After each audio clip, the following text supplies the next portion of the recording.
Hello, and welcome to yet another episode of the Quad Damage Podcast. I'm your host, Midnight Medium, joined as always by Deadforge and Robert Yapp. Say hey, guys. Hey, guys. How's it going? And a very special guest, Dumpster Man, who's joining us for a very specific reason. See, our guest is a bit like Johnny Cash in that he's been everywhere, man. He's been everywhere, man.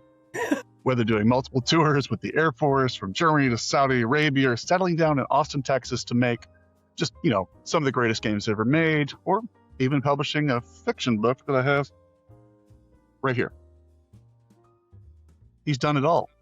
And since we're anxious to dive into all of this and don't want to dishonor his time taking us with today, we'll get right into it. So please welcome the one, the only, Harvey Smith.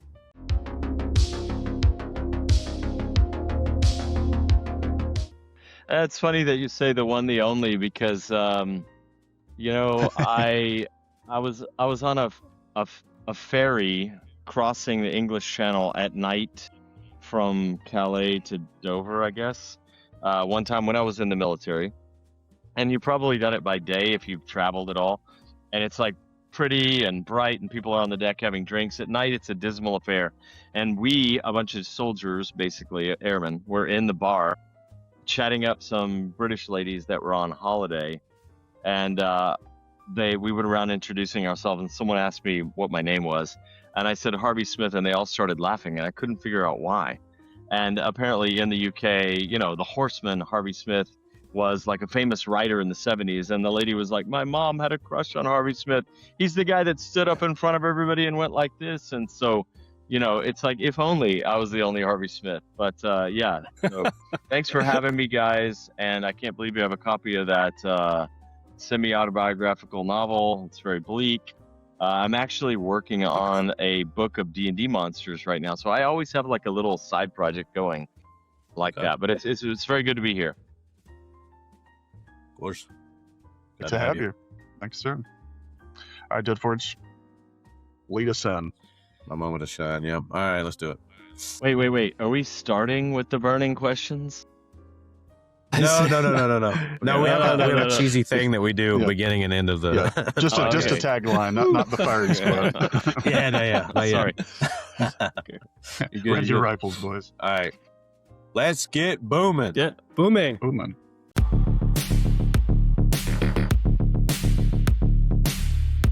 So a good segue from the very colorful stories from your life and background.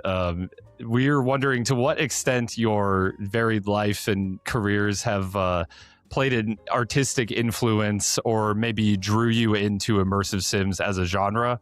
And maybe if you always had an interest in creating these more emergent experiences in games, or if it was something that was fostered by your work on things like System Shock and Deus Ex and so on.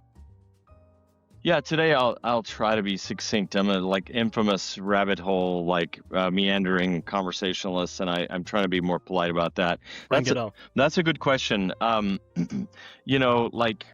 Which came first, right? I think when I was younger, I've told the story about how I would go over to friends' houses, and I had a friend that had an Atari 2600, and we played all the games like Tank or Breakout, all that stuff. The game that I just couldn't stop playing was Adventure by Robin Warnett, right? And or Warren Robinette, sorry, I always do that. And there was something about its recombinant nature, the fact it was a little different every time, as simple as it was. And so flash forward to 1987, and a game called Dungeon Master came out by FTL, and it was a first-person, one square at a time kind of game, but it was very simulated. It felt very simulated. Then all the Eye of the Beholder games, or at least 1 and 2, came out, and they were great. And then Looking Glass, or Blue Sky Technologies, released Underworld in, I don't even remember what year it was, actually. And it, just blew my mind up, right? Because it was a continuation of the thing that I had always loved, which is a kind of D&D is one of my life loves, right? I standing next to the modern books, but also the Fiend Folio is next to me at all times, right? So nice. But that is definitely a collaborative thing where you share the stage with people, and you have to let other people lead things for a while. And the thing about video games, especially single player games, is you're just so much in your own head, and it's a relief from the voices, from the noises, from the Right. from the anxiety, from all of that. It's just like, man, you know what I'm talking about because you guys play games. And so solving problems creatively, exploring a dark, threatening environment, being underpowered, but being able to be more powerful by being clever, all of those things just added up to me for some reason. Yeah. And, those, I think it's cool that people get to make video games because generally if it goes well, I mean, it's a fucking dumpster fire right now. Apologies for, dumpster man, but like, it's the state of the industry is terrible right now, and half my friends are out of work. But when things are working normally, when things aren't disturbed by the extreme craziness of politics right now, or post-COVID stuff, or interest rate problems, having a job as a game developer means you're very lucky, right? It's the benefits are good, the pay is good, the work is more exciting than a lot of work, and the people you get to work with are generally like interesting. But that said, I don't know if I would have just made it like making racing games or making, I don't know. I'm not an MMO guy or whatever, right? So it's like, it is that kind of thing that, again, it brought me into games, and I went to work at Origin. I tried for 6 months. I failed to get a job. I've told that story before, how I was playing on the softball team and playing D&D and Shadowrun in the conference rooms. I went skydiving with a group of them. Lord British took a bunch of people skydiving, and we jumped out of planes at 9,500 feet or whatever. And I failed to get a job over and over. I could not get a writing or game design job, and it's good because I wasn't really ready for it yet, And I finally got a job, wanted game tester, $7 an hour. I got a job. And when I went and told all those guys that I played games with and played on the softball team, hey, I'm going to be working with you. And they were like, you don't work here? Like, I've been letting you into the building, and you've been eating our crunch food for like 6 months, dude. We went skydiving with you. I thought you worked here. It was that kind of thing. And that was really like a training course. But anyway, long story short, one day I was looking over Dan Orzalak's shoulder, this guy who eventually would go on to work at Bungie, I think. And he was playing this game, and he was just doing the smoke check as if game first comes into QA before it's been assigned a team. And I was like immediately just magnetized from across the room. And I went over and I watched him play for about 30 minutes. I was like, what is that? And he said, it's called Citadel. It's coming in from the people that made Underworld. So I immediately went to my boss's office and I asked her, like, who do I have to kill to work on this game? And she was like, we need a team for it. And their games are really buggy. So congratulations, you're going to be on. And it was like 10 months. Because we did the floppy, then the CD with all the voices. And imagine playing a game for like months and months and loving it. And then one day you get a build from the developer and Shodan is talking to you. And all the audio logs, all the notes that you find in the world have these like scenes in the background where machine guns are firing and mutants are screaming and the voice actors are reading out the part, or, performing the parts. So anyway, I think it was just like, I'm just wired to need problems to solve of that nature. And so for me, that kind of is the way some people prefer a particular kind of music or another, or a genre in fiction or something. Join the Quad Damage memberships and get the additional quaddage for all the hard-hitting conversations the public don't see, on-screen recognition, quizzes, and voting opportunities on who we invite on the show. Extending invitation does not guarantee appearance. They may tell us to f*** ourselves. And more.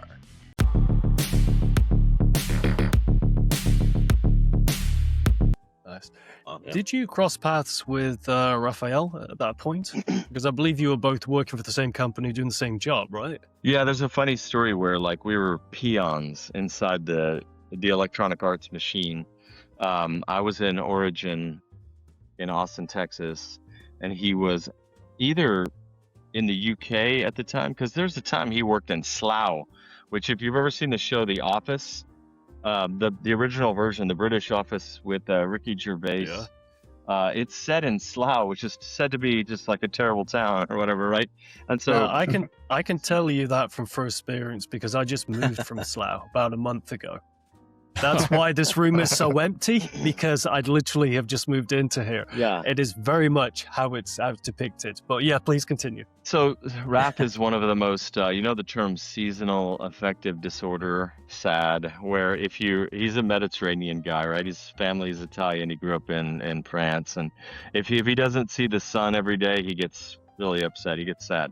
And so him moving to Slough is like, and at the time he had extreme problems understanding the British accent for some reason, which is a thing that came up as we worked together, because we worked together for about 16 years, right? Or maybe it was 14 before I think he left to form Wolfeye before I left. But in any case, it was a long time. And so I know him really well. He's a good friend. But like, just imagining him in Slough surrounded by British people is just like a fucking nightmare for him. He doesn't like the food, you know, he's a big foodie. But anyway, it is a funny story because we did not know each other back then. That was in like 1993 or 1994 or something. But I would give the tours for Origin. The HR people had figured out that I liked talking, as you can tell. And so whenever we had people visit, we had people visit the studio, they would bring them to me. Hey, this QA guy's going to give you a tour, and I would take them everywhere, right? And so one day we were giving a tour, and we were showing the new Ultima underway, and we were showing, you know, I took him by Warren's office, and Warren did all the third-party stuff, Warren Spector, which was a great place for a guy like me to work, because instead of being sort of like on Ultimas for years or on Wing Commanders for years, you went through all these interesting projects, like not all of them amazing, but like Warren's group handled you know, David W. Bradley's Cybermage, the Looking Glass stuff like Underworld or System Shock, you know, other interesting titles that have come and gone. Maybe Bioforge went through him. I don't know, but like, in any case, it was a great place for me to work. And so there was a tour group, and I was giving them the tour, and some of them were like visiting marketing people from EA, other people, you know, executives from other countries. And there was just this guy in the back of the room who was like keenly excited to be there. And he was excited the same way I was excited. And at some point we just hung out together, and on the tour we would talk, and he would ask the deep questions, right? And I was like, holy shit, who is this guy? And so like, that was Raph. We crossed paths then, and then like didn't see each other again for many years until like started hanging out at GDC and things like that, E3 or GDC or Gamescom in Germany.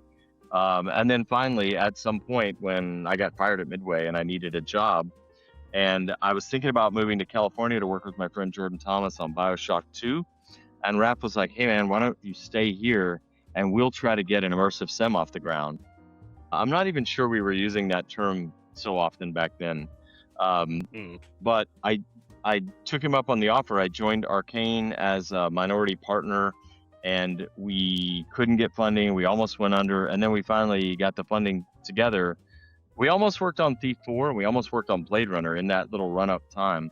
But then we finally got the funding to do Dishonored, and, you know, it was very difficult, but man, it was really a pressure cooker where two people who cared a lot collaborated on the same game, and it changed my life again, you know, the same way Warren and Deus Ex had changed my life, you know, so it was like really just a good experience.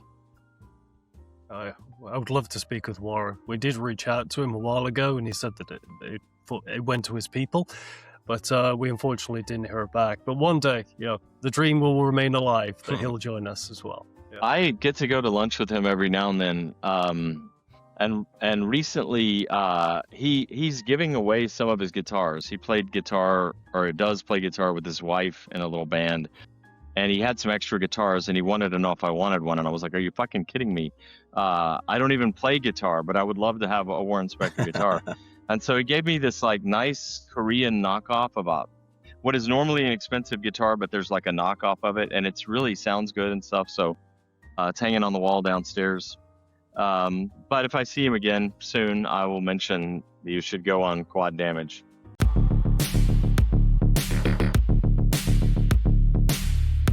Sweet. We appreciate that. That'd be fantastic. Yes.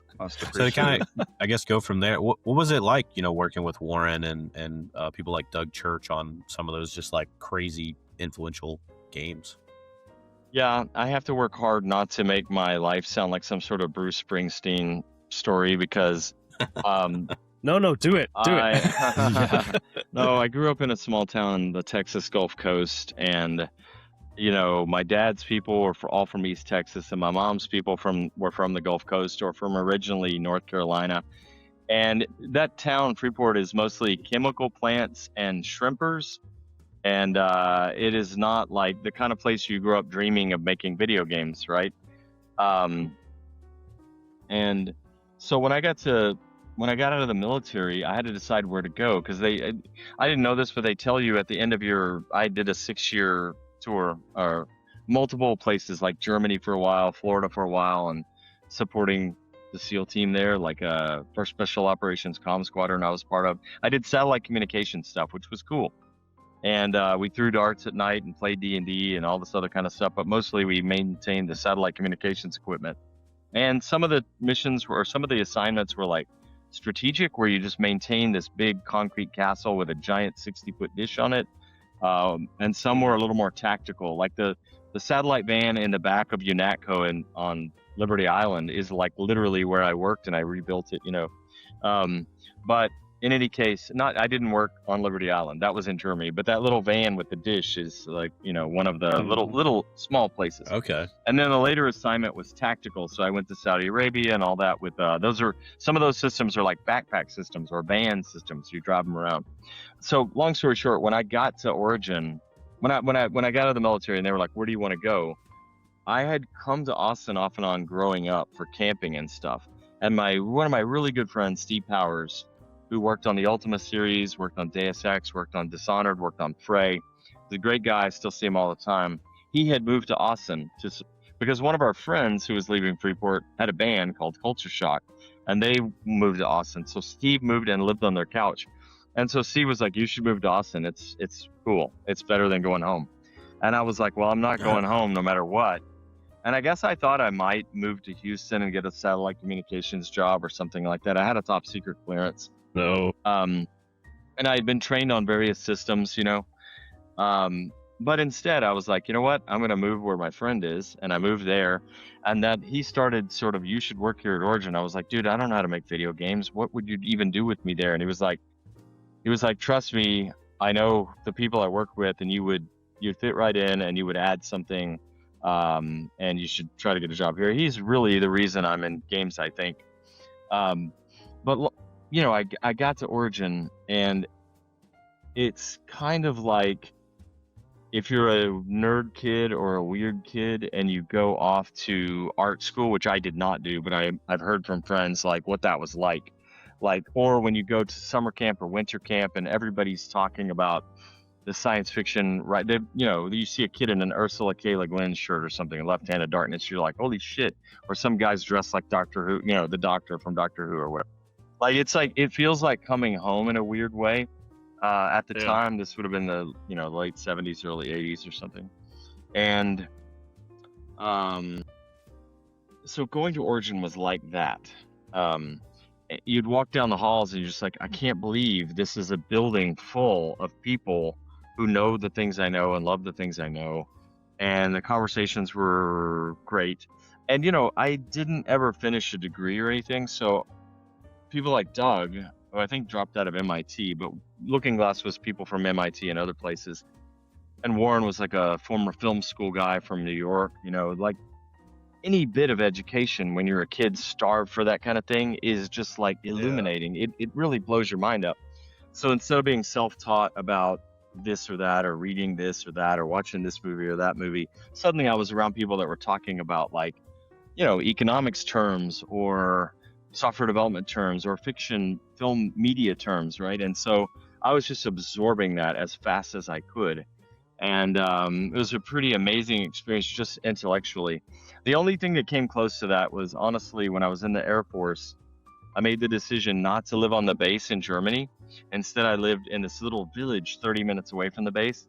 And as a result, I was surrounded by these expatriated professors who were all lit majors, who was kind of cool for them to be expats, right? So they would like, my favorite teacher, his name was Tom Moore, and he had gone to Cornell, I think, and loved, Eudora Welty and Faulkner and Vladimir Nabokov and Thomas Pynchon and all these people. He was a kid who had been drafted in the 60s and gone to Vietnam, and then he became a lit professor. So you know how a good teacher can light you up too. So all these people like that lived in villages around the area where I was, and they had a monthly writing group that I was a part of called The Gathering.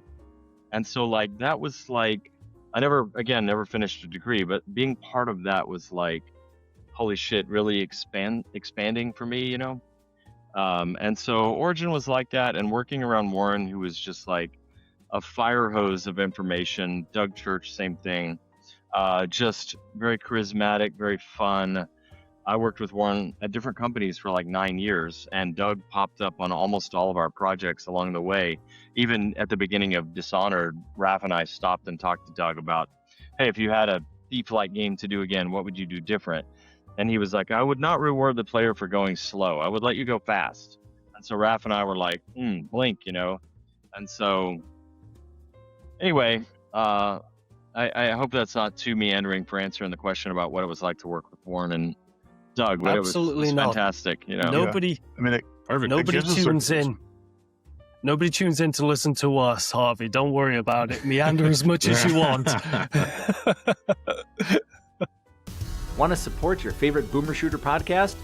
Well, tough luck, because we're all you've got.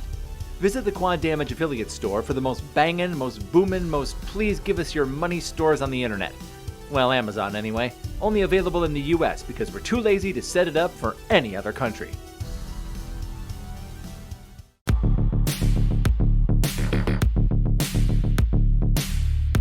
Yeah, because it gives us a pretty good perspective of like how much like a embarrassment of riches you had at your disposal there to be able to, you know, take all that with you. I guess it goes without saying that probably had a lot of put you in a pretty unique position when you did take over a lot of the duties at Deus Ex, right?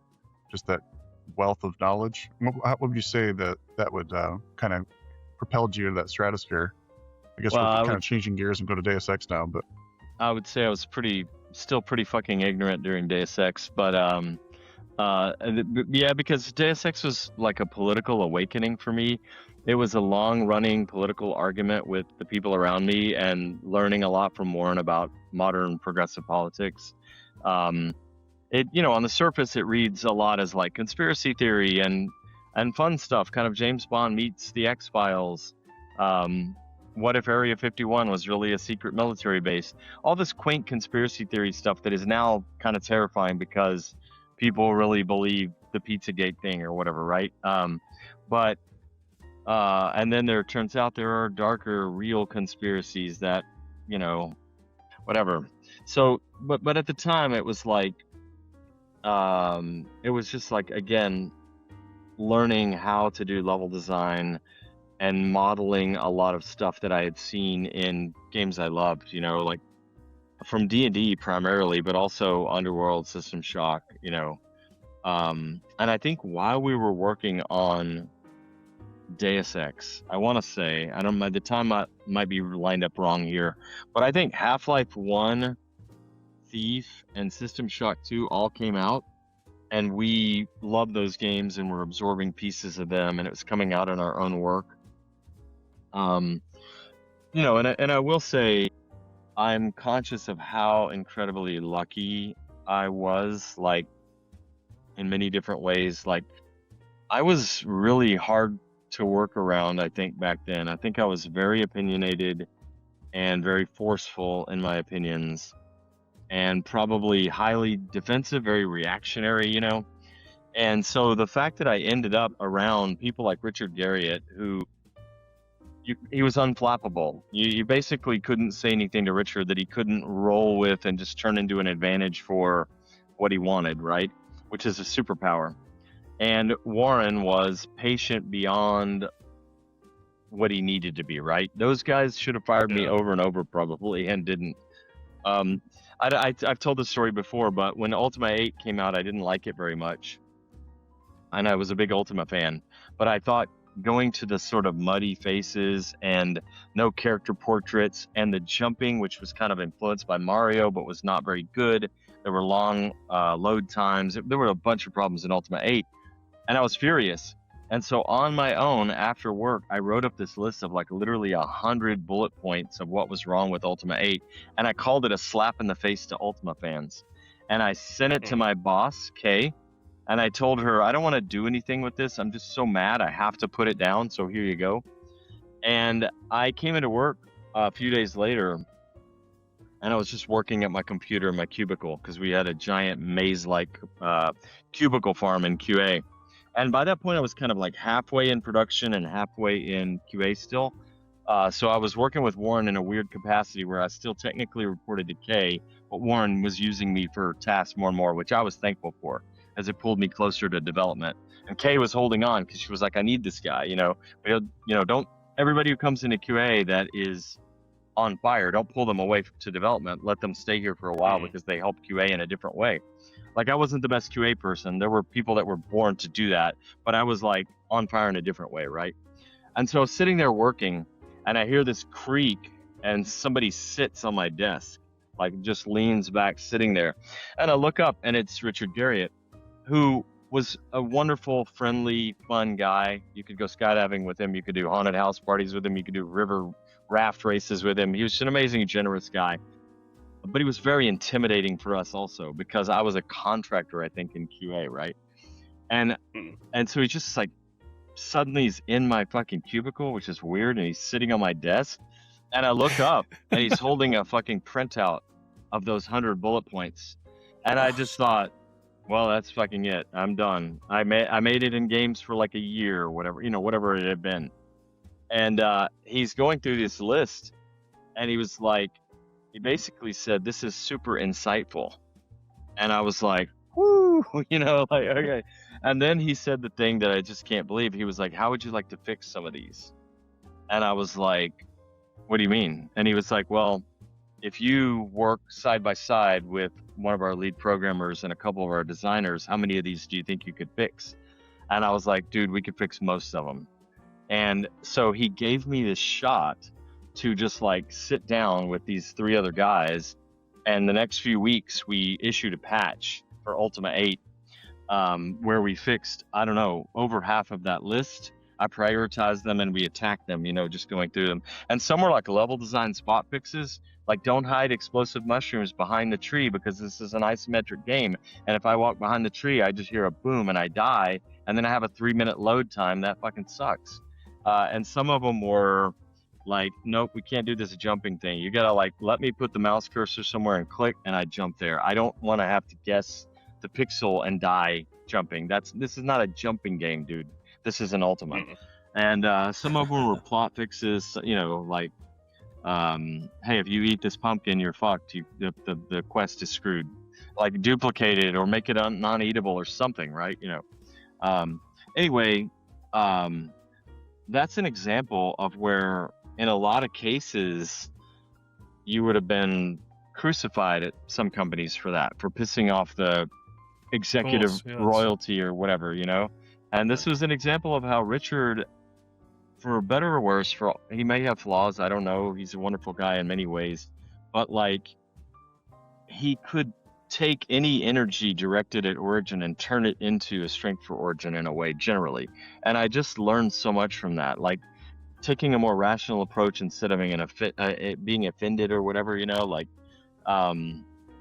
it was great, So sitting in Warren's office, similarly, just raging and letting him play therapist when I really needed therapy. And eventually I did see a therapist for about 7 years, and it changed my life also. But like at the time, I was just like out of control. And I would sit there with Warren and just like we would talk into the night.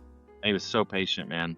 There's so many moments, Warren, that's a sane manager would have been like, this guy's crazy, fuck this guy, but it's because of them. And I would say Kay Gilmore, also my first boss in games, she knew what it was like to work with young nerds that were kind of like on the edge of like losing it or whatever, and like again was just very patient and very, very strong. Like she was unintimidated, unperturbed is a better word, right? By the shenanigans. And Nice. Yeah. So anyway, that was just a time. It was like games were different then. They're much more professional now. You go to college now and you learn how to make games, and then you go into a corporate office. And at the time, it was like we almost installed a fire pole like at Origin, so that you could slide from the Firepole. top. You just imagine bringing that up now, and people would be like, "No, we'd get fucking sued because some nerd is gonna fall 3 floors and die." No, we're not doing that. Nice. Cool. Yeah, but that made a lot cooler games back then, though. That kind of environment, and Yeah. Very true. Very true. Or didn't gentlemen, make some before- games. I had one quick question for you, Robert. Yeah. I'm a dying to ask. So no, this wasn't another thing. I think it got left out. And I was so curious when I learned that you had a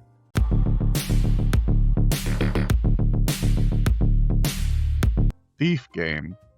Thief Modern, I think is maybe what the name that got pitched around. What was that all about? I'm very curious. I'm a huge Teeth guy, and I was like, I can't Yeah. find any good info, so I'm curious. Yeah, there's basically no info on that because Ion Storm, I think, was falling apart. Like Warren had left, I eventually left. Eidos had provided some temporary manager guys, but places like that are not like the same unless they're really led by the passionate people that founded them or are in it for the games. Like you can't just bring in an executive and put them in charge of, unless what you're really trying to do is make a factory, right? Like every year we make this sports game or something. And often those guys do know sports, so hey, okay, or they know Call of Duty shooters or whatever. That's all fine. That probably works. But at a place as weird as Warren's producer group, or Ion Storm, or Arcane, it is very difficult unless you have a person at the top. Like Dinga is the lead right now, I think. Dinga and Sebastian Mitton are the leads of the Leon Arcane group, and they're both just like, in their hearts, they love art and game design and narrative and gameplay, and they get what Arcane means, right, at a spiritual level. And so Ion Storm was kind of, the Austin office was kind of falling apart.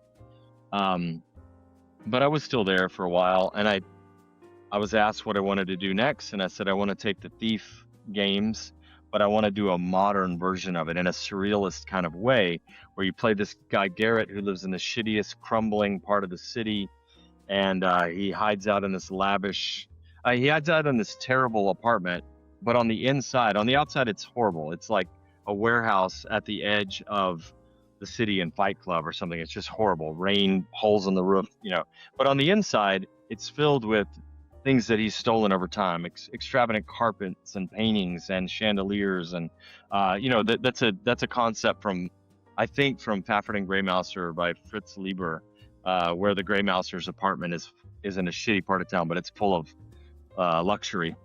And there's a gang in town called the Keepers that is a secretive organization, and they leave cryptic gang signs all over the place. And so I was interested in the idea of retelling Thief as a modern game. You have a silencer equipped pistol with 6 shots, and you have some gadgets that quiet the floor or dampen sound or open locks. And I think that would have been heresy at some level for the Thief community. So it's probably good that it didn't happen, because Thief is really dogmatic is the wrong word. Like, they're true believers in that world, right? I have subsequently worked with a bunch of brilliant people who came out of the Thief modding community. Like, one of the level designers I work with is Jeremy Catlin, who came out of that. If you look at Dana Nightingale, she ran Through the Looking Glass for years, I think, and did a lot of that interesting work. And if you look at Anthony Huso, who on Dishonored did Lady Boyle's Last Party, he won the Golden Hammer, I think at some point. There are other people too. David Regal, I think I worked with, same organization or same mod community. And by the way, Anthony's also the writer of a bunch of brilliant first edition D&D stuff. So OSR, he wrote the Prince of the Silver Castle, which is like, if you play OSR games, you should go look that up. But in any case, that was the pitch at a high level, and then I decided to leave. And I didn't have a job lined up or anything. I didn't know. And actually, Warren hadn't left yet. I told a fib there. Warren left before I did at Origin, and I worked there for another year. But Warren was still at Ion Storm when I left, and that was the game that I pitched, was the Thief Modern game. And I think maybe Art Min and Jordan were going to work on it after that or something. I don't know. They probably had a different take, but I remember my friend Sergio Rosas did some concept art for it, so which is out there somewhere, I think. But anyway, it was an idea I was excited about. You ever been in the right place but wearing the wrong thing? Ain't ever gonna happen again, brother, because you can now buy the sexiest apparel this side of a John Romero hair products line. Visit the Quad Damage Amazon merch store and get that shiz delivered on Prime. Damn, you're gonna look good.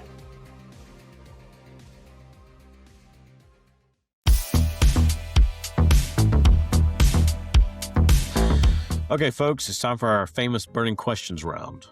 Our guest has 3 minutes, roughly, to answer 3 random questions given to us from a random question generator, including a trick question. So, start off with question number 1.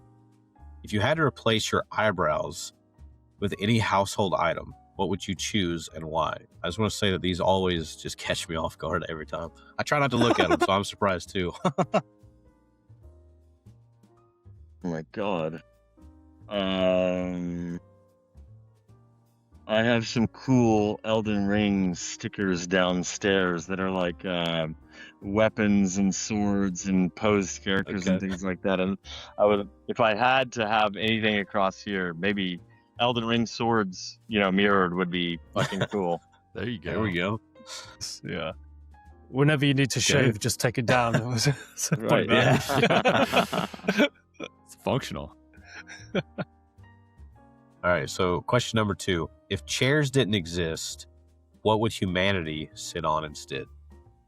That's crazy because I don't have a chair in my office. I stand at this desk and I have a giant beanbag behind me, and I have this huge ball here that I sometimes, it's not the right height for the desk, so if I sit on it, I'm like down like this or whatever. So I don't know. Maybe here's my answer. We would have just done squats. I do CrossFit and I love squats. So we would just do like hundreds of squats all day. We have giant Everybody's thighs. just squatting everywhere. Yeah, like I heard a term the other day that I love so much. It was like what was the term? It was basically people talking about which athletes had the best butts, and it went to hockey players because they're basically squatting all the time. I think Ricardo Bear said world-class dumpsters. That's what they. I think that's what he said. Anyway, yeah. It all comes back to me. Yeah. Keeps coming back to dumpster, man. All right, so question number 3. If Garrett from Thief had to steal one thing from your house, what do you think he'd take, and would you let him keep it? That's. I would love it if Garrett broke in and stole this like dog from Dishonored that we had modeled. And I would totally let him keep it. That's cool. Whether it was Steven Russell or actually Garrett, that would be fantastic.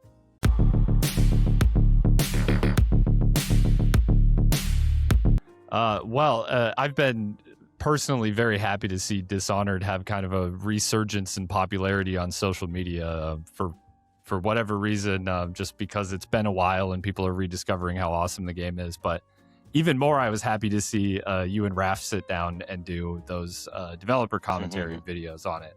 And one thing that struck me when I was watching that was how freely you guys talked about things that you tried out and then cut from the game. Usually coming to the conclusion that the game was better off because you cut that thing. So I am curious if there was anything from the first Dishonored or any of them that was ultimately cut from the game that you would have liked to see stay in, or maybe would have reworked into a different game or something like that. Is there anything you cut that you maybe not regret cutting, but just wish you could have seen to the full game? Yeah, this is a question that comes up a lot. We cut the whole White House level from Deus Ex, and people still imagine it as this brilliant thing that we should have kept. And let me tell you, it wasn't. There's a reason cuts happen, and the game is almost always stronger for them. It's like the whole metaphor about chipping away at the block of stone until you have the statue revealed is, it's fair. That said, in Dishonored 2, man, and this is one of those where, like, as a creative director, because at one point in my career, I started in a support role, QA, right? and then I was a third-party external projects producer at some point. And there have been roles where I was a hybrid of different things, like, hey, it's going to be my job to order pizza tonight, but I'm also going to talk about the narrative for the game or the level design or whatever. And then for a block of time, for a couple projects, I was a game systems guy or a level designer. And that's probably where I was happiest, actually. But, this thing happens where you think, if I was doing this, everybody would be happier because the game would be going in a better direction, which is hubris, of course. And sometimes it's wrong, and sometimes you take people off the fucking cliff. And that's unfortunate. Like, I've watched my friends pack their shit up in boxes and walk out of the building and known that it was my fault at some level, or felt like it was my fault, right? So a tricky thing about moving away from like pushing pixels and being an individual contributor, and instead like directing a project and saying, no, this belongs in the game and that doesn't belong in the game, is you never know when you're right. And it really helped on Dishonored to have Raph, for instance, because we could like bounce stuff off of each other. Same with Warren before Doug Church, So I left Austin and I moved to Lyon, France to work on Dishonored 2. And I was leaving behind the guys that I had recruited to Arcane from the Deus Ex team, or Ion Storm, and I was going fully into the French team, which was full of amazing, talented people. Dingo was there, Julian Roby was there, but Raph was kind of a safety net for me, and I was leaving Raph behind too. And so Raph worked on Prey with a lot of guys from Midway, Ion Storm, people that had worked on Deus Ex and Dishonored, and they made Prey together while I was with the French team working on Dishonored 2. And almost immediately when I got there, Julian Roby left. And it was heartbreaking because Julian was one of the reasons I wanted to go to France. And I love that guy so much. He's a producer at Wolfeye, partner at Wolfeye now, and was a big part of why Dishonored was so good. But in any case, it worked out well because Dishonored 2 is one of my favorite games of all time. And I got to work with the brilliant level design director, Christophe Carrier, and art director Sebastian Maton and Dinga and all these amazing tech dudes under Oog. Like, it was just a great team. That team is just fantastic. And what I say about being a director is you don't know when to stop pushing for something, because sometimes stubbornness is your best tool. And other times it's the thing that takes the team off the cliff. So when is the right time? When is the wrong time? You don't know until you're falling. You're like, fuck, I guess that was the wrong time. Sorry guys. And and I make light about it because sometimes it's very painful. But there was a feature on Dishonored 2 that I love so much called Void House. And it was an Emily, we had the epiphany. So I was like, what is Dishonored 2 going to be about? Like, is Corvo betrayed and dishonored again? And the idea of fast forwarding 15 years, I think, and having the star of the show be Emily was just the right idea for the right time, because we had so many women playing Dishonored and loving it, and it was just like, it was like we had not represented women as well in Dishonored 1. And also Emily was the character that everybody was surprised by how powerful she was to them. Like, she's behind me, where, you get in there and you've been murder spreeing your way through the game, and she's drawn these fucked up drawings, and you realize, whoa, she's kind of a moral reflectivity tool in the game on top of being a character. And so anyway, Emily had this power. We wanted to give her own powers. We knew we needed some sort of analog to Blink, so she has far reach. And she has the one that she has Domino, I think, where you target multiple people, and whatever you do to one of them affects all of them. Man, the game systems people on the team in Lyon, just like every time they would come by to demo something else, this team worked under Dinga and Flop. There's a guy called Floppy there who was very brilliant, who did a bunch of cool shit. And they're working with this group of engineers, and they would do this amazing stuff. So Dinga, I think, was the first person. Oh no, there was an artist who pitched Domino, actually, and Dinga and I championed it. Yeah, and so we knew immediately this would be cool, right? But anyway, there was a power called Void House, where the original instance of it would be like 1 to 3 times randomly in every level at different times. This weird portal thing would open up, real fucked up void portal would open up on a surface somewhere in the level, and we wanted to randomize it, right? So it could be under a bridge or on the wall, and if Emily could get to it and touch it, she'd be pulled into this like crazy bat cave in the void that had a giant tree in it that reflected her moral play. It had a crazy construct familiar bird thing that would talk to her periodically that was like made of void rocks and things like that. It had things that would recharge her, temporarily give her more mana, that sort of thing. It was we were trying to do ideas related to that, and for my money, randomizing in a different location. Eventually, it became a thing she could cast on the wall and open up. But at some point, we just realized it was sucking up so many resources that it was pulling us away from Dishonored. And Dishonored needed to be about the missions and about the stealth. And so we cut Void House. And to this day, it's one of those that I'm like, oh. There were other powers. Like Emily, at some point, we talked about Emily becoming a shadow and being two-dimensional on the wall or the ceiling. And the tech director came to me and he said, hey, I've worked on this kind of feature before, and you just don't want to do this. It's going to eat up all of our time. And he was right. So we cut that, and I'd never regretted it. I trusted his instincts there. That was Oog Tardif. But Void House, I was like, man, it's too bad this didn't work out. You know, it's very cool. Yeah. Yeah, that sounds awesome. And I always like the few moments in the Dishonored games where there is like a target's in a random location or something. It always makes replaying really a joy. So I think that would have landed cool. But I do think that Emily's kit overall has ended up being my favorite way to play Dishonored. So I think Void House or not, especially the domino effect, like you said, that's one of my favorites. So yeah, I'm pretty sure it was. I'm pretty sure it was one of the environmental artists, whose name is slipping my mind right now. Really good-looking dude who we worked with, and he just came to us and said, "I have a pitch for a power for Emily," and we listened. And normally, this kind of thing doesn't go well, right? Because people pitch like Fireball or something, and they're like, hey, this is an 1850s stealth game set in a black powder and magic, world of decaying, like Fireball would not be right for our game. But instead, he pitched Domino, basically, and it was like, Dinga and I could immediately see all the possibilities.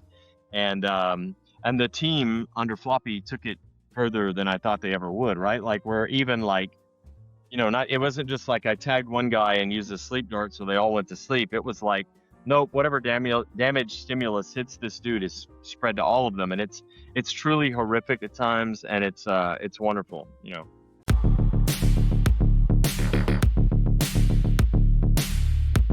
So for another kind of behind the curtain question about Dishonored, something that I've always been interested in is when it comes to the voice cast of those games. I'm not sure I appreciated it so much when it first came out, but now when I play back through the game, I'm like, yes, Granny Rags is Susan Sarandon, and if you kill the announcer in the tower, it's Carrie Fisher replaces him.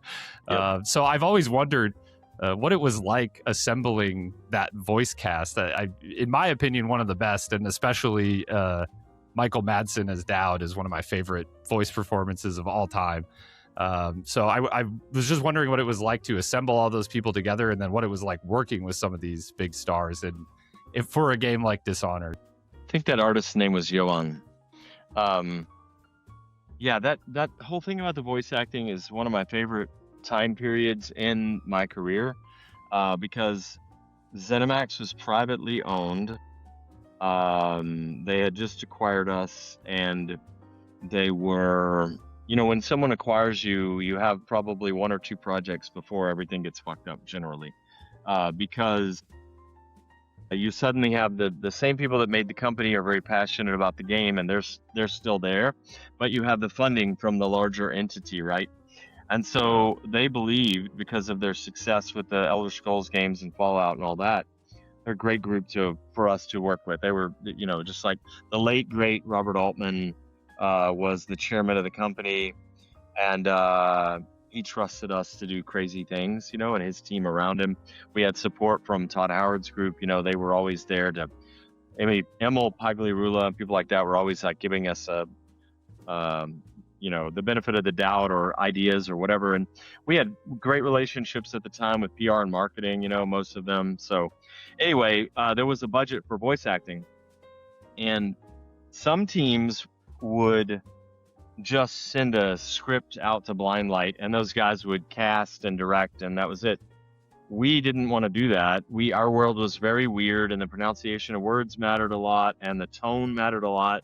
And we knew that Thief had taken a Jacobean stage-like direction to the acting, right? I want to go to the bear pits today. They're like over-the-top actors projecting each other, and so we knew we needed to land somewhere similarly, right? Like if you listen to the aristocrats talk about making profit on the plague, they have to kind of be larger than life, very dickish Victorian kind of characters, right? And but also we made weird choices like American accents, because Raph hates the British accent.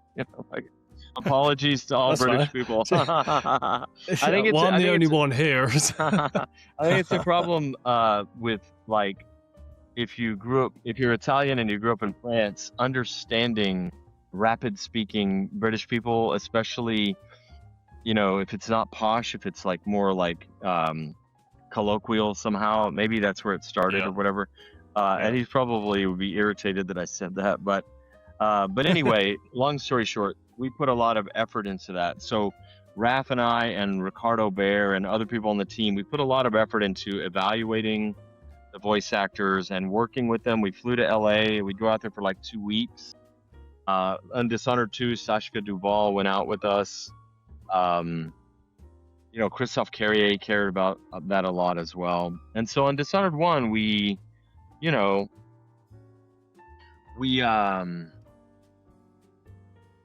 did cast Susan Sarandon as Granny Rags because I loved her in the Rocky Horror Picture Show so much.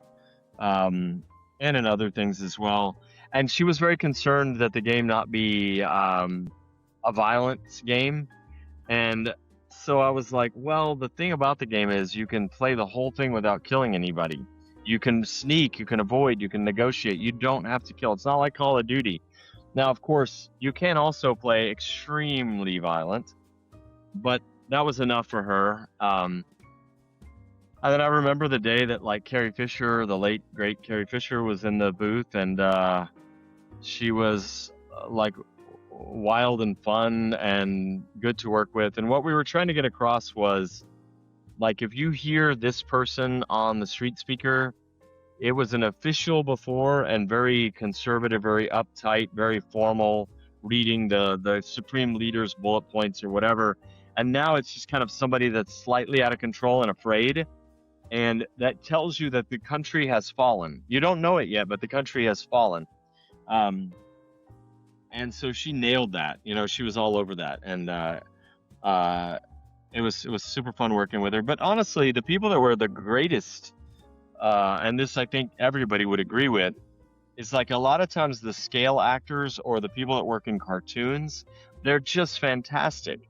April Stewart did the voice of Jessamine and also the Heart, of course. And she plays Cartman's mom on South Park. And she could do anything, right? She was just so good.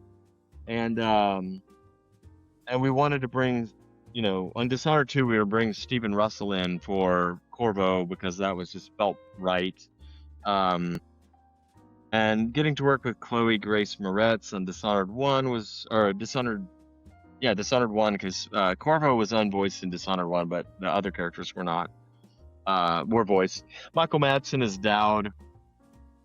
One of my favorite reads was the guy who we initially had for Piero Joplin, the inventor, and John Guggenheimer or something like that. But he was fantastic. And for some reason, Raph hated his voice. And so we also had the opportunity to work with Brad Dourif, who was nice. Really a hero from different films that he had done, all the way from One Flew Over the Cuckoo's Nest through Lord of the Rings, an episode of Babylon 5. We all knew Brad Dourif. And he came in and Miss 3. Did he do Miss 3? I don't know. I think he was in exile. I think he was the bad guy. Yeah. Okay. But anyway, he just throws himself into a role, right? So he did Piero. and I was sad that we cut the scale guy that we had done the voice parts with initially. And so when we worked on Dishonored 2, we brought that guy back in, and I gave him the role of Jindosh because I knew Jindosh would be both a character in the game. He was in the trailer for the game as Emily hunts him down. And also because of an idea that Sashka Duval and I worked out for the Clockwork Soldiers, they had Jindosh's voice reading back lines as a programmer, putting in lines for like, if the machine plays this, it means this has occurred, right? And so we would do the voices, or I would do some of the voices. Like somewhere on my phone is the original Outsider speech in my voice that we gave to, the guy that played the Outsider. And we would often do the voices. Ricardo's good at that sort of thing too. And anyway, that guy just nailed it. He also, I think he played the part of Captain Crunch in the commercials. So like the people that were just like so talented are often the people that can just do zany voices and stuff. And April Stewart, like, it's still to this day one of my favorite.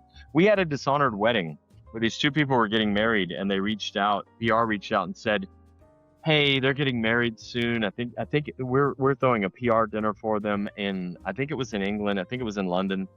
And we're going to have a dinner to celebrate them getting together. And I think one of them is going to surprise the other one and propose, and we may have the wedding right here. I don't know. I don't remember the details, but it was something like that, right? Straight up like that. And we were hoping you could write some lines from the heart's perspective about what they want to say about their potential partner. And immediately I wrote up a bunch of lines from the heart. I texted April Stewart. She got in her kitchen with her iPhone and recorded the lines.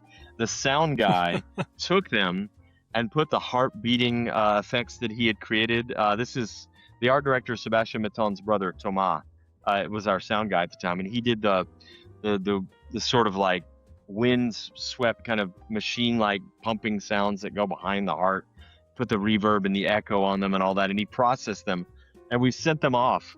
And this person was able to hold the heart during the ceremony and pointed at their partner, and those lines played over the speaker system. So we just like jumped on that, right? That's awesome. And that's the kind of person April Stewart is. Just amazing. Helped us out so much. And so it's debatable what impact voice acting like this has on the game, like whether celebrities matter or not. I think sometimes they get you additional magazine articles, which is fucking great, or website interviews, whatever. Podcasts, so they generate some excitement. That's fantastic. It never hurts, right? But man, the talent of the people that work in cartoons cannot be overestimated because it's so good. I'm friends with Jordan Thomas, who works at Question Games, and their new game is called The Killing Stone. If you haven't played it, it's a deck builder on Steam that you can go play right now, and it's fantastic.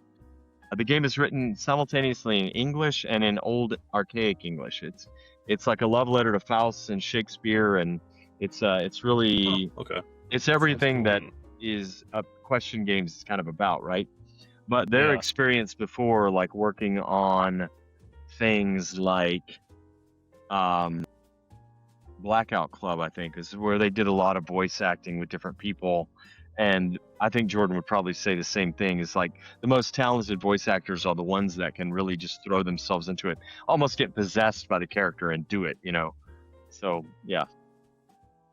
Yeah, and to your point, it's kind of funny, too, that out of all the big stars in Dishonored, the most iconic dialogue has almost always come from the guards. That's what people remember is whiskey and cigars and stuff like that. Yeah, that's the thing we tell people, like, you're going to go cast this important character in your game that you wrote or whatever with this big actor. And that's cool because the big actor will probably only give you an hour in the booth or whatever.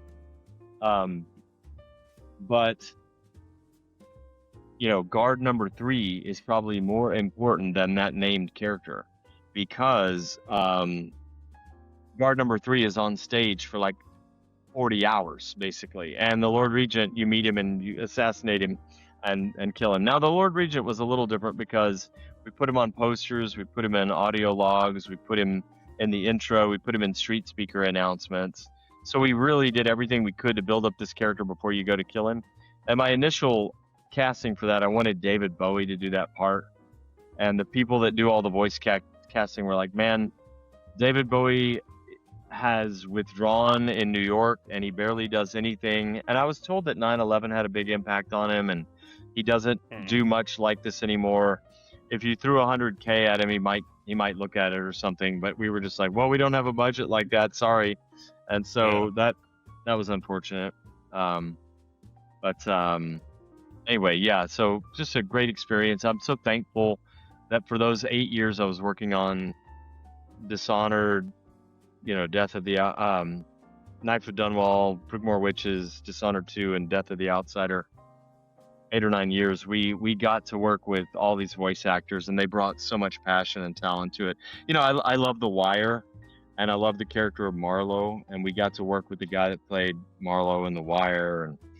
And there was a moment we were talking to one of the actors doing the voice of the guard officers, right? Like, instead of the sort of like, there's a dude in Trainspotting who plays the character Spud, and we kind of modeled one of the like common guards after him because they're supposed to panic and not be very good at what they do. But the officers, we wanted to be like pistols and more competent, right? And so we were working with this actor who's got like the right voice for giving orders and things like that.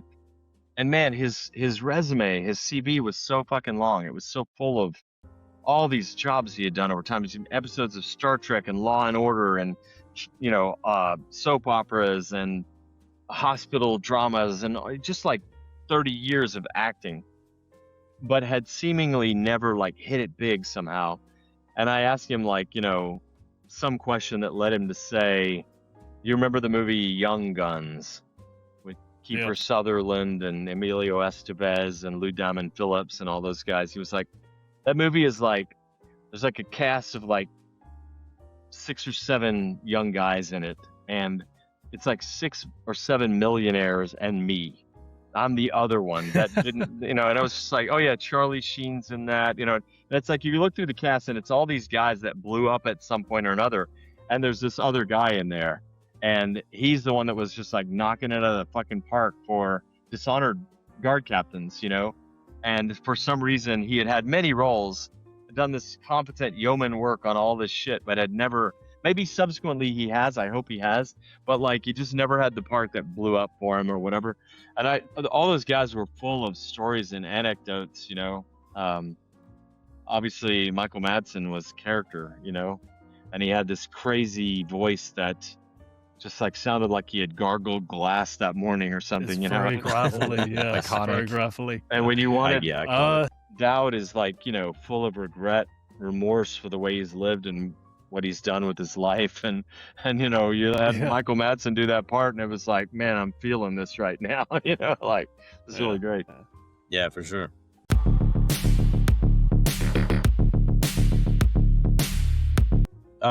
So I don't know if this will be a long one or not, but the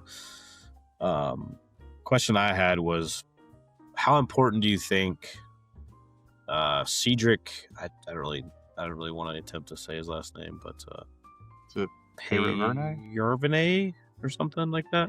I think you must be talking horrible. about Cedric Peyervene, like the There you concept go. artist. Yeah, That's exactly what I meant. Yeah. Him too. We'll just put Harvey saying it over me in post, right? Then perfect. So we worked with all these people like Cedric, Sergei Kolsov, what's her name, Veronique Nygaard, I think.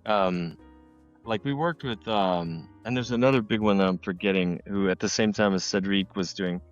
It starts with a P, I think. Anyway,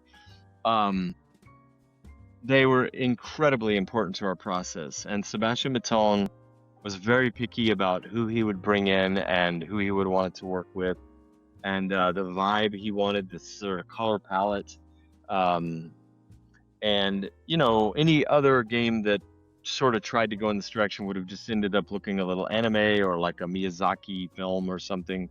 But Sebastian Maton was our art director.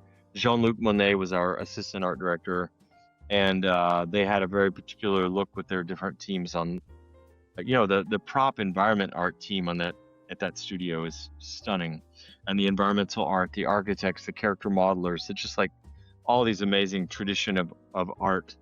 How important do you think it was all their work as well as like Victor Antonov for like kind of the longevity of Dishonored? 'Cause I feel like Dishonored even to this day is still a game that, I mean, I think even in 10 years it's like a game you can hop into and it just still looks really good because of that art style and everything. Very deliberate, detailed on our part, just thinking about like a great style never ages.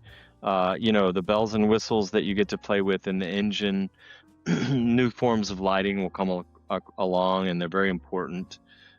New forms of like path tracing, for like detecting where sounds are or lighting up surfaces and doing a more granular or a more high fidelity color balance on scenes, and all that stuff is very important to video games if you go in a certain direction.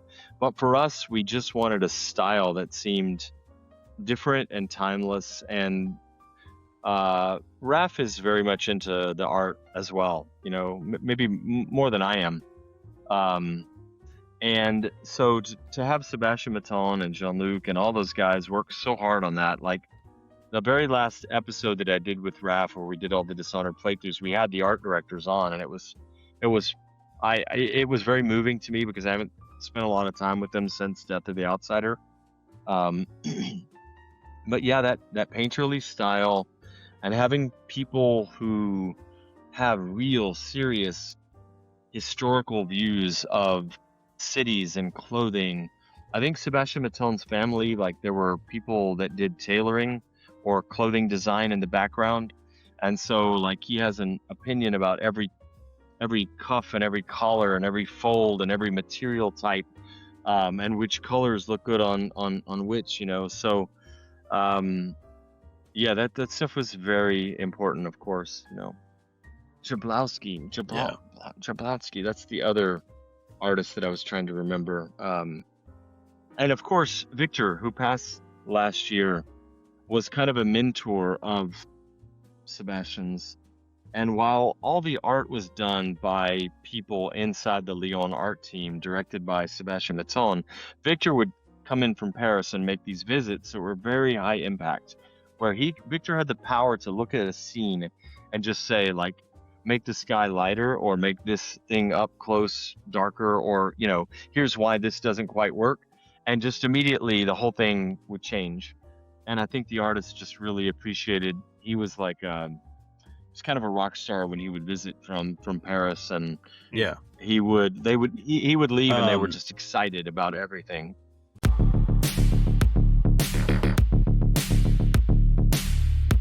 You think there's anything worth telling in Dishonored, in that world? Anything else worth telling, or do you think Death of the Outsider was a good end? That's a good question. It's a bit of a trick or a trap, though, right? Right. I don't work there anymore, man. But the thing is, the main thing I'll say about this is gratitude, which is game developers people so rarely get the opportunity to spend their lives working on something creative, and that they really care about, and I think that is, you got to stop and appreciate that. And then second, when you do work on a game, usually it's something dictated by somebody else. And when you just making up new IP because people think you have a talent for that you got to stop and appreciate that. That's another miracle coming your way. And then when you get to finish it, because games don't get finished, man. They die halfway or whatever, right? I've had that happen. Other people have had that happen. And when a game goes really bad for you, you kind of wish it had died halfway sometimes, right? And then other times you're like, no, I'm glad we slogged it out. I learned a lot, right? But it's very rare to get into the role, to be able to make your own stuff, to finish it. So when something all that happens and it comes out great and you fucking love it and everybody else loves it, it is yet like another miracle on top of a pile of miracles. And Deus Ex was like that. Dishonored 1 and 2 were like that, even in a support role, being able to work on System Shock. I feel like the team that at Looking Glass, the game they made, it was like that, right? It was just a work of genius, and I was lucky to sort of be like supporting them and for 10 months trailing along behind them, learning everything I was learning. But several times it's happened for me and Raph and people like us, Ricardo. And so on top of all those miracles, getting to start a series from scratch, a brand new IP, and take it all the way through an arc where one of the characters grows up, and then handing the torch off to a character that you just like, me and Ricardo, I think, came up with Billy Lurk during Knife of Dunwall, Brigmore Witches, and expanded her backstory. I think I wrote the note about her girlfriend Deirdre, and like how Deirdre had died to one of the sons of the Duke of Serkonos, which like later I realized, like when Megan Foster was boating Emily around and she was going after the Duke, I was like, this is the brother of the guy she killed. Like, holy shit, there's an emotional connection here. Like Sashika Duval and I had to make like Sashika did most of the work on it, but I helped her fill it out, like a Bible of character relationships through the Dishonored series, because we started getting tripped up. We're like, oh my God, that this guy has a connection to Billy Lurk, who Megan Foster secretly is.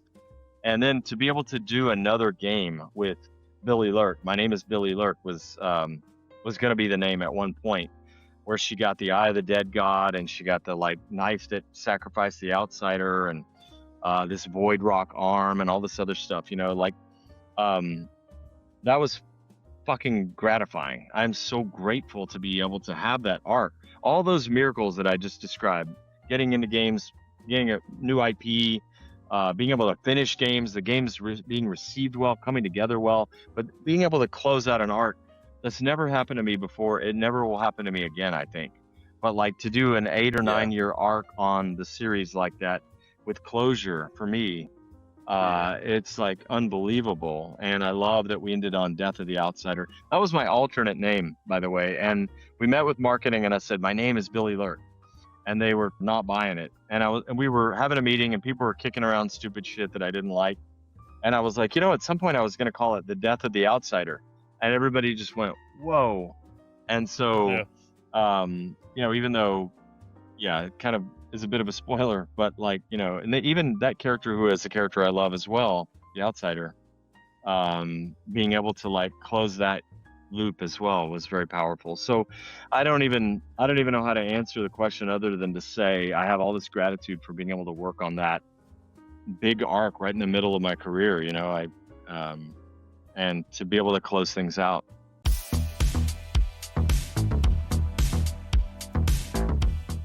Have you heard of a game called Retro Space?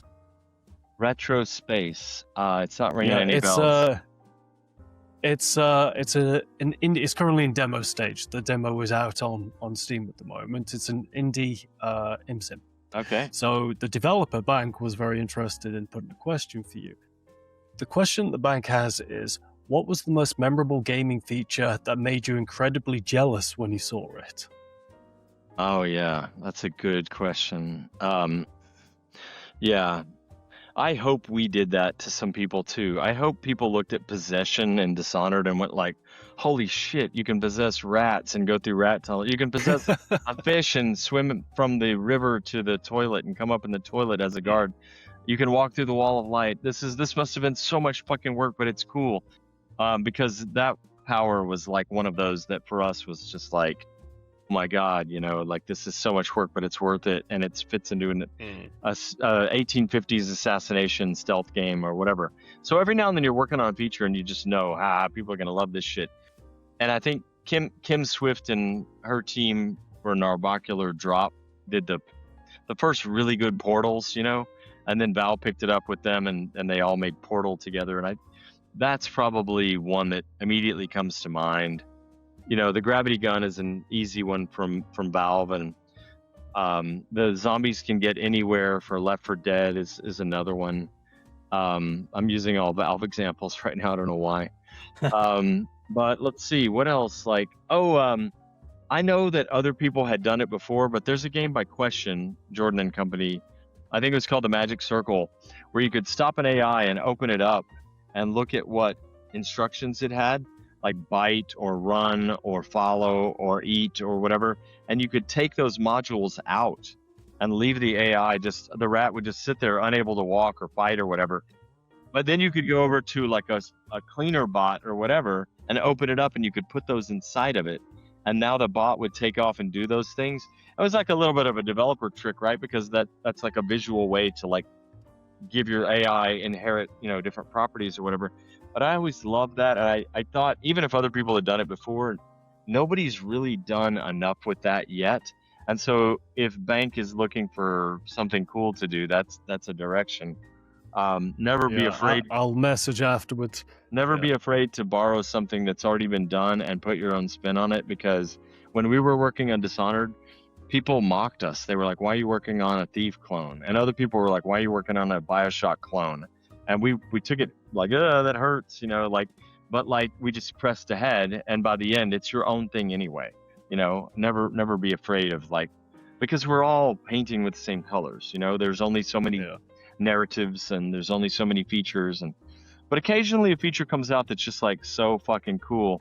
I don't know why EA abandoned it and moved away from it, but the first Battlefield game, I don't remember if it was Battlefield 1 or no, it wasn't. That was the one with all the bots. Maybe it was Battlefield Bad Company or something, but they really invested in destructibility of buildings. So you could like fire a grenade at the front wall of a villa and or a house in a village and blow a hole in it, and then fire another one and blow a hole in the back of it, and then with your high-powered sniper rifle look through both holes and like shoot people in the far distance. Stranglehold had the best destructibility. Like that demo, I was at Midway at the time, and they went into a tea house and shot up all the ceramics like a John Woo movie, and that was just like so much work for them, but holy shit, it was like so powerful to the player, right? Really pulled you in. Yeah, that's a few that I would mention. Nice. The second question is Necropsis death. I keep getting the name wrong. Was it Ares? But there's you don't pronounce the S or something. Yeah. Ares. I say Ares. Yeah. So Ares wanted to know: is it really true the hardest part of making a big game is the collaboration? That's a good question. Yeah, I don't know, because different people on the project have different levels of sort of clout or power or whatever. And so like if there's a clean separation, like a lot of people just hope that magic happens again, and they've got their ideas and they're passionate and they want to own an area, like whether it's VFX or whatever, but they want to hear the direction and they want to get on board and they want to do something good with you. And that is like a godsend. That's a gift when people think like that. When people are too close to one another, and like Christophe Carrier and I fought a lot during Dishonored 2, Raph and I fought a lot during Dishonored 1, even though that collaboration made the game stronger, it was extremely exhausting, and it was hard to deal with at times. We'd go home angry and take the weekend to think about stuff. Honestly, though, the pushback back and forth, I think, was one of the things that made the games as good as they are. But man, the games are so fucking hard to make. A lot of the difficulty comes from the money and the people who control the purse strings and the budget. A lot of the difficulty comes from the technology. A lot of the difficulty comes from your own doubts. If you're as neurotic as I am, like, are we just making a BioShock clone? Fuck, maybe I should give up games and not make this Dishonored game. But the world would be sad if you did that, because when it comes together, it's really worth it. So that's maybe that's an answer, maybe it's not, but sometimes the collaboration is the best thing. Ricardo and I have worked together. He came by the offices of Ion Storm Austin in probably 1997 or something, when we were working on early levels for Deus Ex. My old friend Steve Powers was there. We worked for Warren, and he was just getting out of college, and I started sort of talking to him about what he could do to try to get into games. Talked to him about Unreal. He started modeling his apartment complex in Unreal. He'd come back. We'd argue about randomarity in games. We'd argue, talk about all these subjects. And eventually we hired him, and he turned out to be one of the best developers I've ever worked with. He's a bit of systems. He's a bit of level design. He's He's a bit of narrative. He's got books for sale online. You can find the Jack of Hearts series. He's definitely a good leader, good manager. And our collaboration, I would not say, there are probably times that I'm exhausting to him, but honestly, it has been life affirming and mind changing and positive, top to bottom. Everybody's been in relationships. Sometimes when you're struggling, like in a romantic relationship, and some friend will be like, oh yes, relationships are so hard. And then you get out of that relationship, it breaks up, and you're with somebody else, and it's so easy, you can't believe how easy it is. Yeah. And you're like, you know what? That was just not the right relationship for me. That's why it was hard, right? And so I don't know. Sometimes somebody's yelling in the background. Speaking of relationships, by the way. But in any case, I hope that answers the question.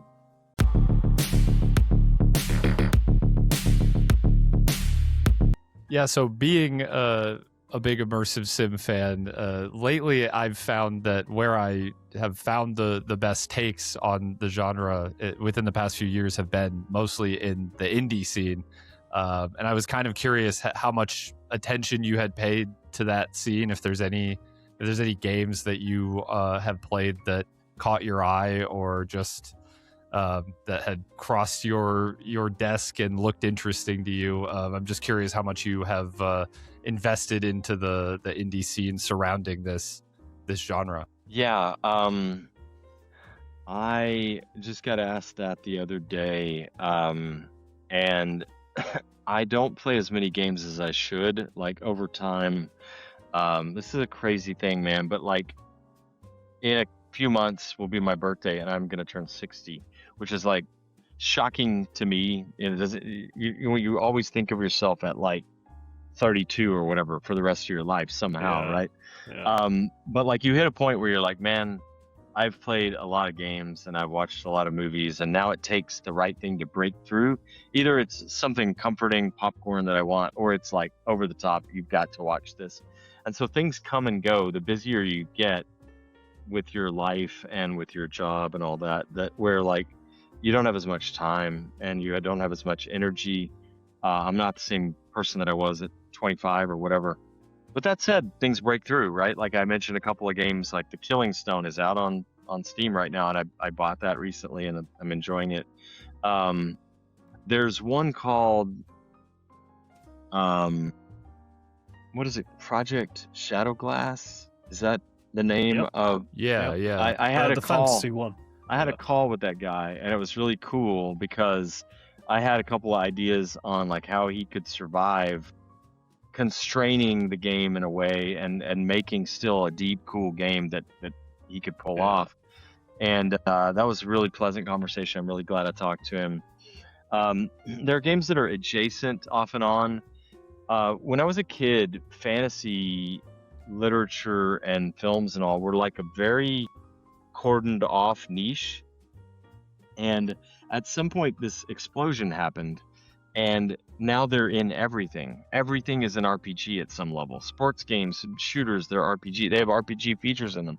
They have things that when I was a kid would have been deep and nerdy and weird to have in a sports game or whatever, right?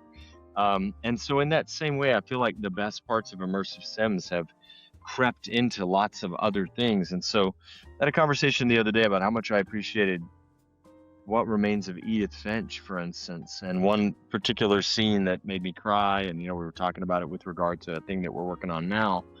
And, so there's also adjacent stuff. Like I always talk about Far Cry 2, Clint Hawking, and Ubisoft's game, and how it's different than all the other Far Cries, and it's the one that I truly love. And if you're an immersive sim fan, you should try that. It's an old game at this point, so you can get it cheap. But there's a project similar in that way. It's adjacent, right? What is it called? Northern Shore, Britannia. It's the magnetic one. Distant Shore. Yeah, I think I've seen Shores. this. And it's all about magnetism as a tool. And I sort of sniff out some immersive sim elements. It may be halfway between immersive sim and Half-Life or something, but very systematized magnetism, and also at times probably scripted on the adventure game layer to use it. But that there's always something like that catches my attention. Isn't it called? There's another one called Return to Castle Weepstone or something. Castle Weepstone, have you seen it? It's black and white. I haven't heard of this one. Yeah, so there's a lot of familiar with stuff. Yeah. There's a lot of stuff that I play that I would not call a dogmatic immersive sim, because there are definitely people out there who, when they set out to make a game, they're like, I'm going to follow all the rules of immersive sims. And I sometimes run into trouble even with developer friends because I'm not that guy. Like, I always want to take that as a baseline and do something a little different with it, break those rules in ways. Like, a good example of that is when we worked on Dishonored, Raph and I, we both had different takes on what is really important to an immersive sim, right? And it was the combination of those things, working with all the other people we worked with, that I think made Dishonored as interesting as it is. And at moments, it's very dogmatic. It's very traditional immersive sim. At other moments, it follows kind of like the Deus Ex mission model, where like time passes between the missions. And so when we finished the game, one of the things Raph said was, I want to make an immersive sim that is very pure, and the whole thing is one mission that happens in real time. And he and Ricardo and others collaborated on Prey, which is one of my favorite immersive sims of all time, but it's also one of the most traditional, Definitely. in that sense, right? And so I think there's strength to be had by innovating or by sticking to your guns in that way. But a lot of the things I play, I would say, are probably adjacent to, immersive sim. And like, that's true for Raph too, because he's a huge fan of the original Fallout games, the more isometric view ones, and the original Ultima games, because like being able to like harvest the wheat and take it in and grind it up and then bake bread and all that stuff, everything is systemic and passes at real time, and everything has consequences, D&D style. I think that's the simulation that we're going for. It just so happens I really like it from first person, because that sort of you are there-ness works very well on me, and lighting models work really well on me. A gloomy place works really well on me, So hope that answers. Sweet. Yeah, that was great. Fantastic answer. Yeah, we've actually gone through all the questions we had in the script, but would like to open the floor to yourself if there's anything that you wish to discuss. I just I can't believe things like this exist. Like Quad Damage is a great name, and the fact that there's like Thank you. 4 people talking to me right now and sort of preserving the record, because when you get into games, you think like, well, the first thing someone will tell me to do is which 3 books to read, and the classes I took will be directly related to what I'm working on, and none of it's true.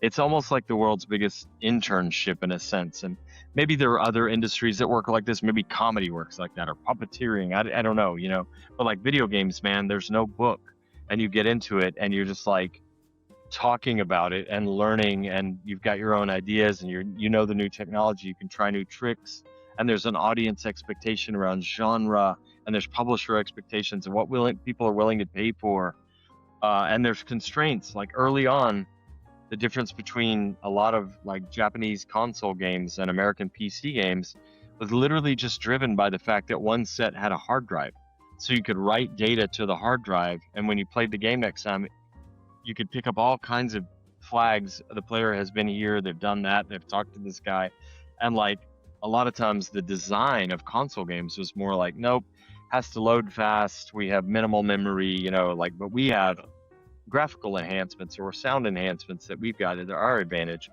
And so like there's differences often just driven by the hardware, right? Or there used to be, right? And so then that influences genres, right? So I think in a sense, this is just like people talking and passing on the oral history of things is very important to video games and to game design. Sure. And so I feel like this kind of thing is more important than probably you guys even think it is. I agree. We certainly live in an era where games can be taken from us without any notice at all, and it's all due to reasons that you perhaps wouldn't have thought of, music rights, that sort of thing. So it's very important to have these kind of discussions to keep those memories alive. Well, everybody, thanks so much for joining us. This has been a particularly fun one because it's, I think, something we've been kind of percolating in our brain ever since, for a while now. Harvey, I'm actually not as up on what you are up to these days as I would like to be. I would love to know where we can find you, social media, what projects you're working on, that kind of thing. However much you'd like to expound upon that, we'd love to hear it.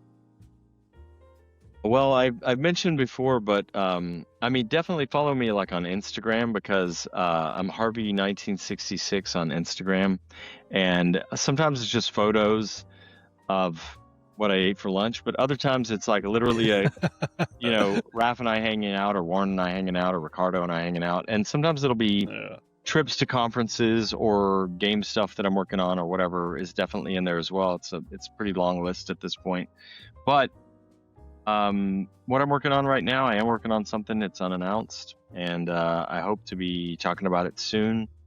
I think people are going to like it. But I'm also working on this monster book for D&D that I've been working on for years, and I'm very excited about that as well. It's just a little side project. I've always loved monster design, and I love novel mechanics and mechanics that lead to narrative. That's ongoing narrative. That's the sort of hook of the book. But anyway, I appreciate being here, and look me up, connect on Instagram or Blue Sky. I'm there too. Nice. Sweet. Excellent. All right, gentlemen, and before we sign off, we'll give you our details as well. As you may know, I'm Midnight Medium, mostly doing RPGs, horror, and the occasional IMSIM. And I feel like I could dig into those because they are pretty dense, but they are rewarding. That's going to be on YouTube. If you feel like setting money on fire, there's always a Patreon. You can just throw that money right in the dumpster. Sorry. And yeah, that's me, Deadforge. Where can we find you when you're not here? You can find me at Lord of the RPG on X, Deadforge on YouTube, or Deadforge on Patreon. And on YouTube, I review a lot of different kinds of games, and I do like essays or kind of retrospectives on things such as Prey, and other actual, a lot of indie immersive sims as well. So yeah. And I forgot to spotlight our man over here, but since we're going to keep saying dumpster and then apologizing, we might as well give him, his recompense and give him the floor so we can. Where can we find your stuff, Mr. Dumpster? You don't need to apologize. I chose this name. I chose this name knowing full well how it could be used disparagingly against me. I rated the voice actor Gianni Matragrano on Twitch one time, and he just immediately called me trash. So. So yeah, Twitch is somewhere you can find me. It's Dumpster Man TV. I'm on YouTube. I got 2 channels. One of them is just Dumpster Man. I haven't posted anything this year, which I feel very guilty about, but hopefully I will be fixing that. I have actually some Dishonored videos in the chamber, and then Dumpster Man 2, which has been a little more active. I'm working with an editor over there now, so hopefully fun stuff to come, including some indie immersive sim stuff, if you want to check that out. I just realized that earlier I said that we were talking about hockey players and all the squats they do, and I said that Ricardo said they had world-class dumpsters, and that's not true. He said dump trucks, world-class dump trucks. So I think Dumpster Man being on screen right now has influenced. We've used the word dumpster yeah. more times than I've said long story short, which is considerable. So I'll take it. A non-zero number. Robert? Anyone wants to catch me personally, it's on X at RobbieYapp80, and the Quad Damage podcast can obviously be found on YouTube. You're watching it on there, but we are on YouTube Music, we're on Reddit, we're on X.com as well, and yeah, that's it. All the poppin' places. Exactly. All right, everybody, thanks so much for joining us. Until next time. Keep on booming. Keep on booming. Like one day we'll be able to line it up together. We will do. Yeah.